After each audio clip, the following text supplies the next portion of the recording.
অনেকে বলবেন এই সূর্যটা না থাকলে কি হতো।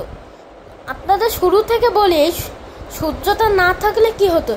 আমি তোমাদের বলতেছি, সূর্যটা যদি না থাকতো তখন পৃথিবীর অনেকই ইফেক্ট পড়তো। প্রথম ইফেক্ট হলো পৃথিবী কোনো গ্রহের সাথে ধাক্কা লাগতো না, আস্তে আস্তে ব্ল্যাক হোলের দিকে চলে যেত, বা ব্ল্যাক হোল একদম বিলীন হয়ে যেত। পৃথিবী কোনো হতেই পারতো। এখন পৃথিবী এমন বিলীন হতেই পারতো। তা যদি ধরে আমরা, তা কিছু হবে না। তখন কি হতো বলতেছি, প্রায় 18 মাইল পার আওয়ার বেগে পৃথিবী চলতো। প্রায় 30,000 বছর পরে পৃথিবী প্রথম স্টার খুঁজে পেত, সেটার নাম আলফা সেন্টারি সিস্টেম। তবে এভাবে চলতেই থাকতো। প্রথম দেখে প্রায় একদিনের মধ্যে প্রায় 0 ডিগ্রি সেলসিয়াসের পৃথিবী এভারেজ তাপমাত্রা চলে আসবে, আর 1 বছরের মধ্যে প্রায় -150 ডিগ্রি সেলসিয়াসে চলে যাবে। আমরা তো মারাই যাব। ছোট ছোট গাছগুলো কয়েক দিনের মধ্যে মারা যাবে, আর বড় বড় গাছগুলো কয়েক বছর পর্যন্ত দেখবে।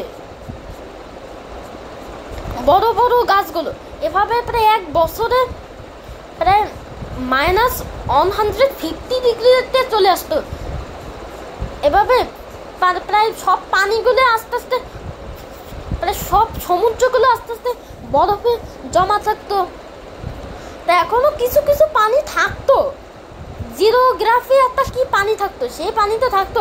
সেখানেও কয়েকটা প্রাণী বেঁচে থাকতো, সেগুলো সূর্য না থাকলেও চলতে পারে। সেই প্রাণীগুলো সূর্য না থাকলেও চলতে পারে।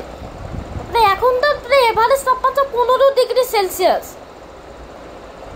একদিনের মধ্যে 0, আর 1 বছরের মধ্যে 150 ডিগ্রি সেলসিয়াসে নেমে যেত। তাহলে এইসবই ক্ষতি হতো যদি সূর্য না থাকতো। সূর্য যদি না থাকতো তাহলে এইসবই ক্ষতি হতো। আপনারা তো গরমে অস্তিত্ব, আমরা সবাই গরমে বাঁচতেই পারি না। তা যদি সূর্য না থাকতো তাহলে তো ঠান্ডাই বাঁচতে পারতাম না, তখন তো ঠান্ডাই মরতাম। এই যদি এই সূর্য না থাকতো, তারপর তখন সব গ্রহ শীতকে যেত। তাহলে আমরা কতটা লাকি, আমরা সূর্যরে পাইছি। আমরা কতটা লাকি, আমরা সূর্যরে পাইছি। আমরা কতটা লাকি। সূর্য না থাকলে অনেক ইফেক্ট পড়তো। আর আমাদের এই জায়ান্টস অ্যান্ড সায়েন্স চ্যানেলে আপনি নতুন দর্শক হয়ে থাকলে সাবস্ক্রাইব করে দিন ও এই ভিডিওটাকে লাইক করে দেন। তাহলে আজকের এই ভিডিওটা একটু, তাহলে সূর্য না থাকলে অনেক, প্রথমে আমরা অনুরোধ করে বলছি এই ভিডিওটা লাইক করে দিন ও আমাদের channel giants and science subscribe করে দেন। তাহলে আজকের ভিডিওতে এই পর্যন্তই। পরে আবার দেখা হবে, আগামী পর্বে আবার দেখা হবে।